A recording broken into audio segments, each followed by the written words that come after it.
लिया गया है। तो इससे पिछले वीडियो में हमने क्या किया था, पानीपत के प्रथम युद्ध में बाबर और जो कि इब्राहिम लोदी की सेनाओं के बीच लड़ा गया था। इस युद्ध में बाबर क्या रहा था, विजयी रहा था, और दिल्ली का सुल्तान इब्राहिम लोदी लड़ता हुआ अपने 15,000 सैनिकों के साथ क्या था, मारा गया था। तो इस युद्ध की समाप्ति के पश्चात बाबर की समस्याएं जो थी वो भी ख़त्म नहीं हुई थी, बल्कि वो जानता था कि अब अफ़गान भी अपनी शक्ति वापस बढ़ाने में लगे हुए हैं। राणा सांगा जो कि मेवाड़ का प्रमुख शासक था, उसने भी अपनी शक्ति का उत्तरी भारत में काफ़ी प्रचार प्रसार कर रखा है। अतः अब उसका राणा सांगा से संघर्ष होना अनिवार्य है। तो यही कारण है कि पानीपत के प्रथम युद्ध के पश्चात बाबर को दूसरा युद्ध लड़ना पड़ा। इससे मेवाड़ के शासक महाराणा सांगा से जो खानवा का युद्ध है वो फतेहपुर सीकरी के मैदान यानी खानवा के मैदान में लड़ा गया था। यह जो युद्ध है खानवा का वो 16 मार्च 1527 ईस्वी को लड़ा गया था। यह जो युद्ध है वो 20 घंटे तक चला था, ऐसा माना जाता है। तो यह जो युद्ध था वो बाबर और मेवाड़ के शासक राणा सांगा के मध्य लड़ा गया था, जैसा कि मैंने बताया। और इस युद्ध में जो विजेता रहा था वो रहा था कौन, बाबर इस युद्ध में विजेता रहा था, जबकि राणा सांगा लड़ता हुआ पराजित हो गया था।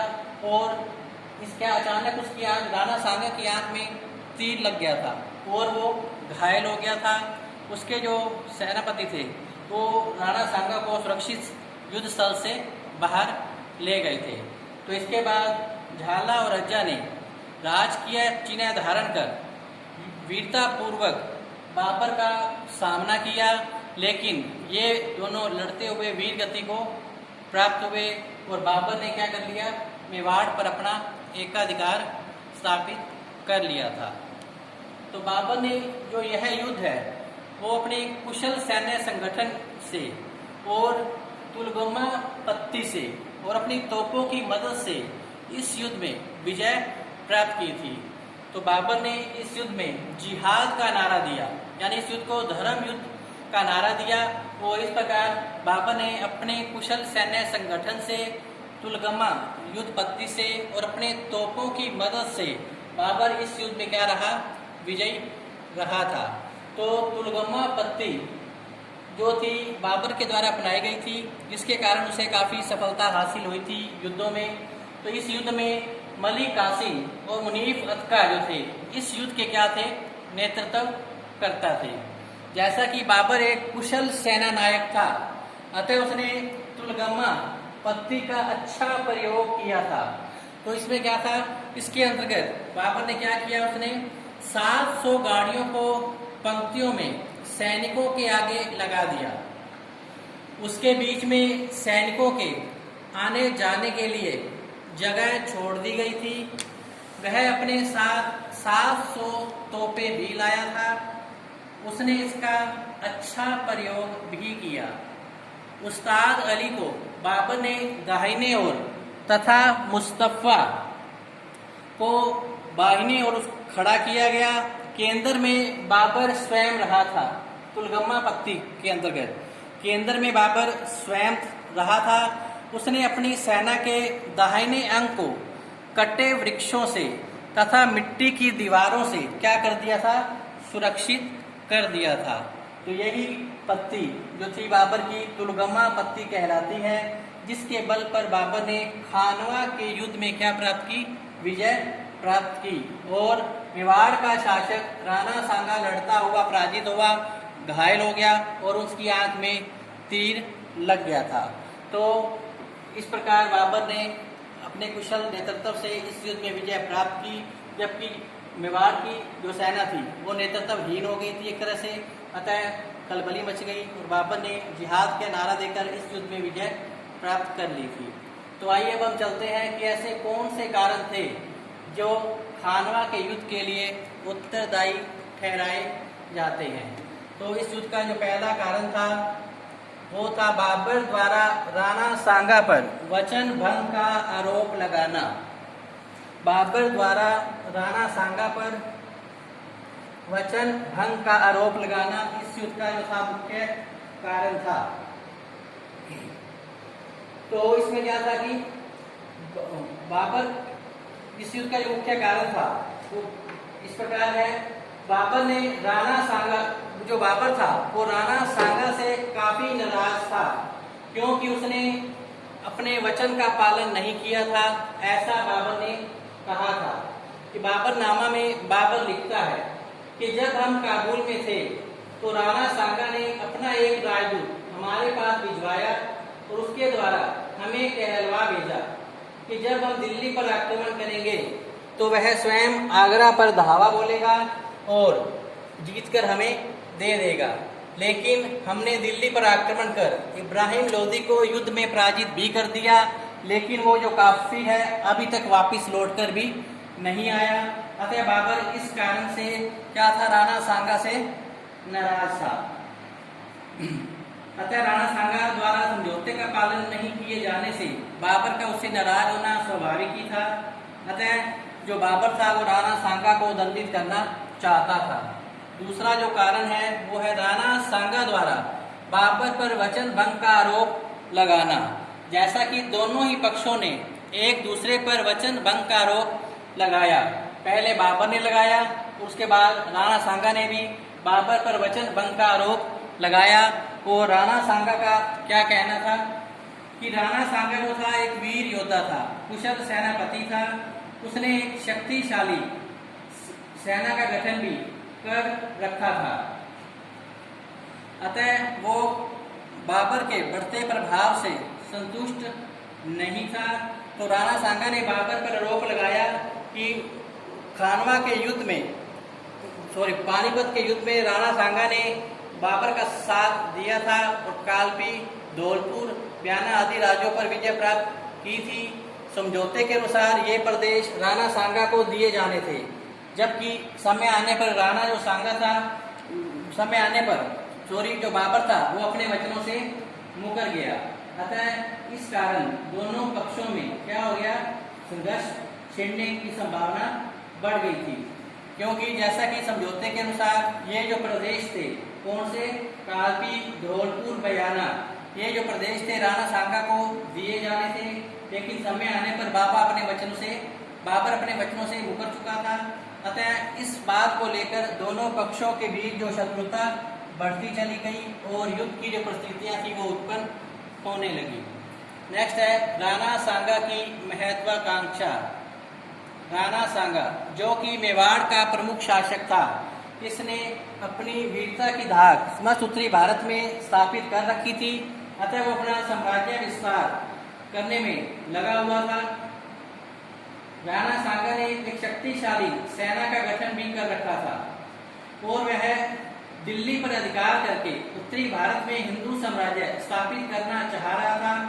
लेकिन जब उसने देखा कि बाबर जो है भारत में स्थायी रूप से बसना चाहता है, अतः राणा सांगा के लिए जरूरी था कि पहले बाबर की बढ़ती हुई शक्ति को नष्ट किया जाए, और जिसके कारण जो राणा सांगा है बाबर अपने साम्राज्य को अच्छे से विस्तार दे सकता था। अतः राणा सांगा की जो महत्वाकांक्षा थी वो बाबर को युद्ध में पराजित करने जरूरी हो गया था।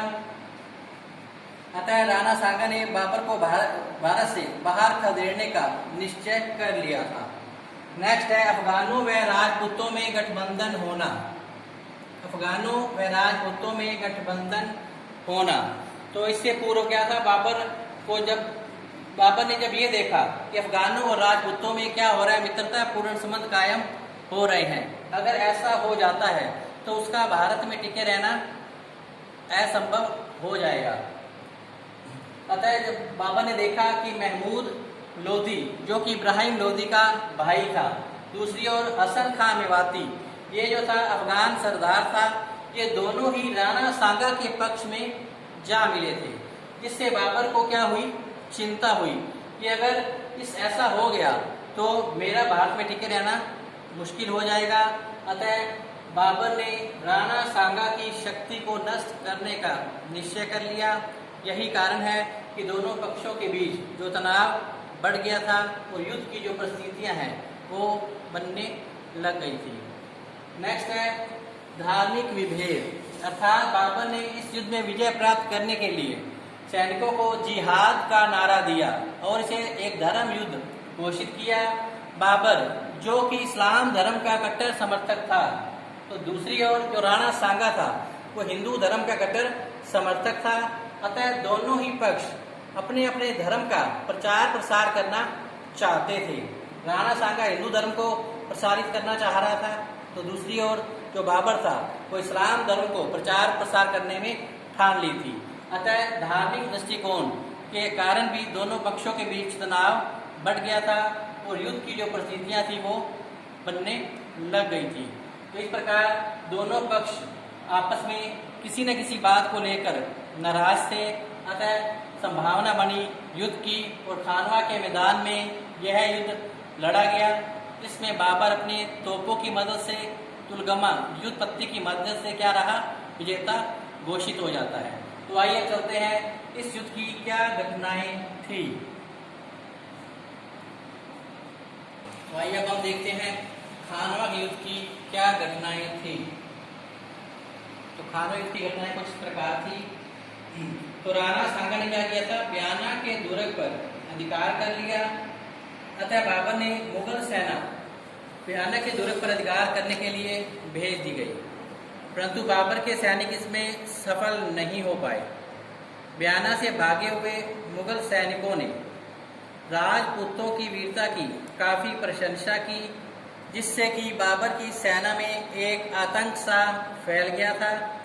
इस अवसर पर बाबर ने धैर्य और साहस से काम लिया और सेना में जोश भरने के लिए उसने सेना को एक जोशीला भाषण दिया और कहा कि जब तक हमारे शरीर में प्राण है तब तक हम शत्रु दल का सामना करते रहेंगे। तो बाबर ने जोशीला भाषण दिया, जिसके कारण उसकी सेना उसके पक्ष में वापस हो गई और युद्ध करने के लिए क्या हो गई, तैयार हो गई। तो इस प्रकार मुगल सैनिकों में जोश भर गया और उसने बाबर के सैनिकों ने युद्ध की ओर प्रस्थान किया और सैनिकों ने कहा कि अब हम युद्ध लड़ने से पीछे नहीं हटेंगे और जब तक हमारे शरीर में प्राण है तब तक हम युद्ध लड़ते रहेंगे और तलवार से शत्रुओं का नाश करते रहेंगे। तो इस प्रकार बाबर के जोशीले भाषण से सैनिकों में उत्साह भर गया। अंत में अपने तोपों की मदद से और तुलगमा युद्ध पत्ती के माध्यम से जो बाबर था इस युद्ध में विजय प्राप्त करने में क्या रहा, सफल रहा था। तो राणा सांगा जो कि इस युद्ध में घायल हो गया था, तो उसे सुरक्षित उसकी सेनापतियों के द्वारा उसे सुरक्षित युद्ध स्थल से बाहर ले जाया गया। तो इस प्रकार खानवा के युद्ध में बाबर विजयी रहा और मेवाड़ का शासक जो था राणा सांगा वो लड़ते हुए पराजित हो गया था। तो इस युद्ध में बाबर विजयी रहा और राणा सांगा जो कि इस युद्ध में पराजित हो गया था। इसका जो मुख्य कारण है वो क्या है, रायसेन के शासक सलहदी तंवर द्वारा राणा सांगा के साथ विश्वासघात करना माना गया है, क्योंकि सलहदी तंवर युद्ध आरंभ होते ही राणा सांगा का साथ छोड़ दिया था और वो बाबर से जा मिला था। तो यही कारण है कि राणा सांगा का हौसला गिर गया था। दूसरा जो कारण है बाबर की विजय का, वो उसकी तुलगमा युद्ध पत्ती और तोपों का प्रयोग इस युद्ध में करना वो माना गया है। तो तीसरा कारण है बाबर का कुशल नेतृत्व इस युद्ध में विजय का प्रमुख कारण था, जबकि मेवाड़ की सेना क्या हो गई थी, नेतृत्वहीन हो गई थी। अतः उनमें खलबली मच चुकी थी। और नेक्स्ट जो कारण है खानवा के युद्ध में बाबर की विजय का, वो था नेक्स्ट कारण इसका था वो था स्वयं इस युद्ध में राणा सांगा का घायल हो जाना था। परिणाम स्वरूप उसे युद्ध क्षेत्र से बाहर ले जाया गया और अपने नेता के अभाव में राणा सांगा की सेना में खलबली मच गई थी।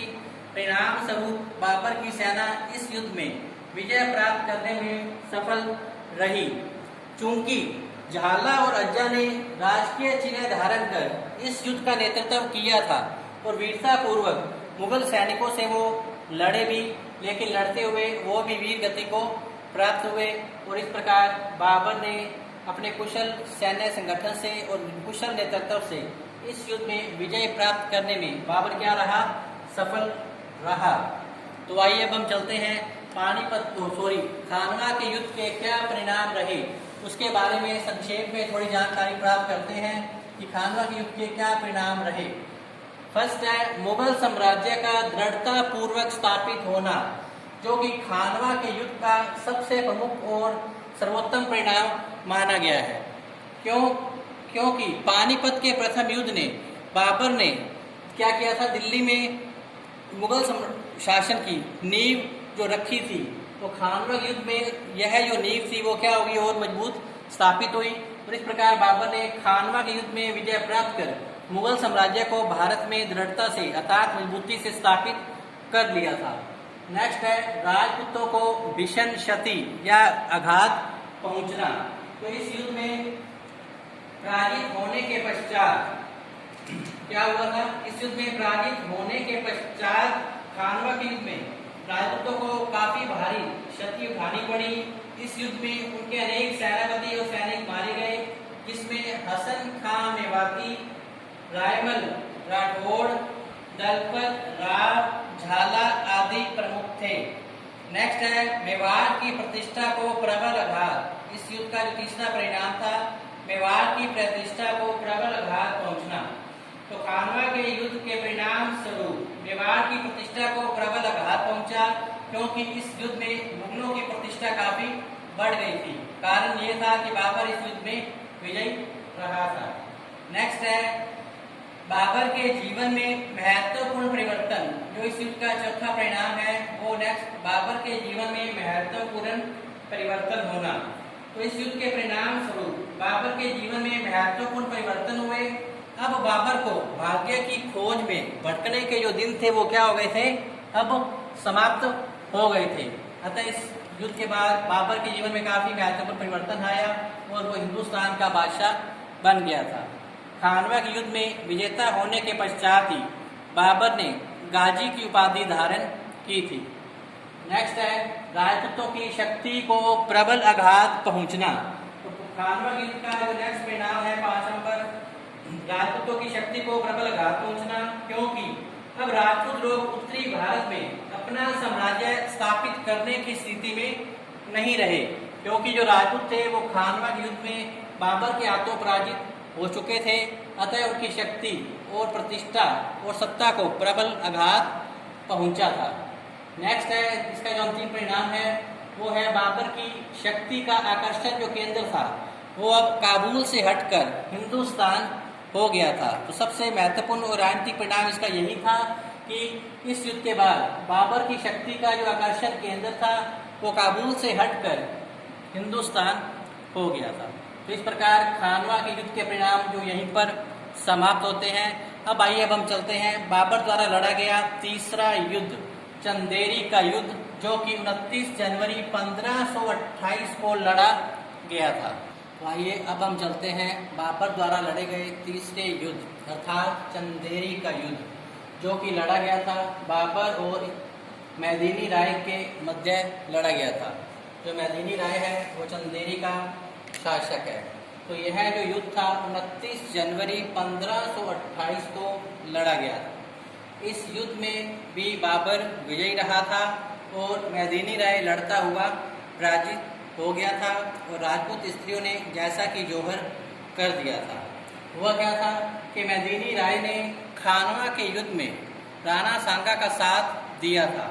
अतः बाबर ने मैदिनी राय के पास अपना एक राजदूत भिजवाकर मैदिनी राय से एक संधि का प्रस्ताव भेजा, लेकिन इसे मैदिनी राय ने ठुकरा दिया था। यही कारण है कि बाबर ने चंदेरी पर आक्रमण किया और वहां के शासक मैदिनी राय को युद्ध में बुरी तरह से पराजित किया और उसके पश्चात वहां की जो राजपूत स्त्रियां थी उन्होंने जोहर कर दिया था। तो इस प्रकार तीसरा युद्ध जो बाबर के नेतृत्व में लड़ा गया था और उसमें भी वो विजयी रहा था। तो अब चौथा जो युद्ध है वो लड़ा बाबर ने घाघरा का युद्ध। यह जो युद्ध है घाघरा के मैदान में लड़ा गया था। इसकी जो डेट बताई गई है वो है 6 मई 1529। जैसा कि चंदेरी के युद्ध की जो डेट थी वो 29 जनवरी 1528 थी, जबकि घाघरा के युद्ध की जो डेट है वो 6 मई 1529 ईस्वी मानी गई है। तो इस युद्ध में यह जो युद्ध था वो अफगानों और बाबर के मध्य लड़ा गया था। इस युद्ध में भी जो बाबर विजयी रहा था और अफगानों का जो नेता था वो महमूद लोदी था।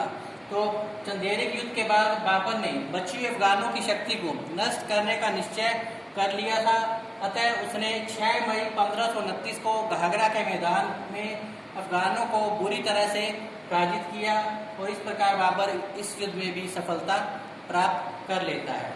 तो इस प्रकार बाबर ने 4 युद्धों के द्वारा भारत में मुगल वंश को मजबूती से स्थापित कर लेता है।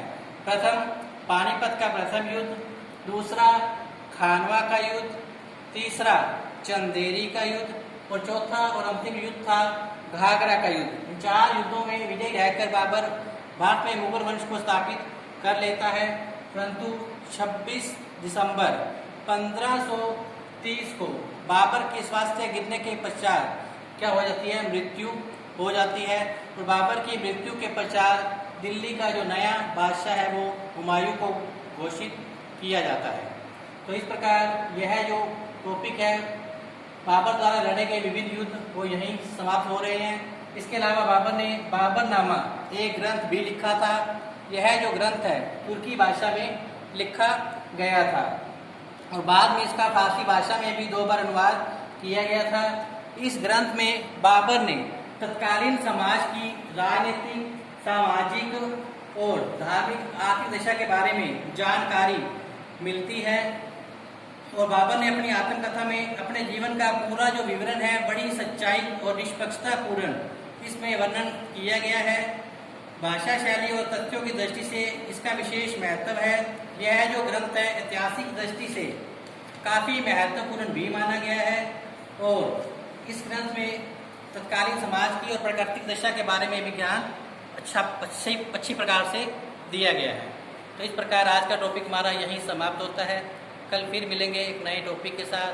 तो आप घर पर रहें, स्वस्थ रहें, पढ़ते रहें। धन्यवाद।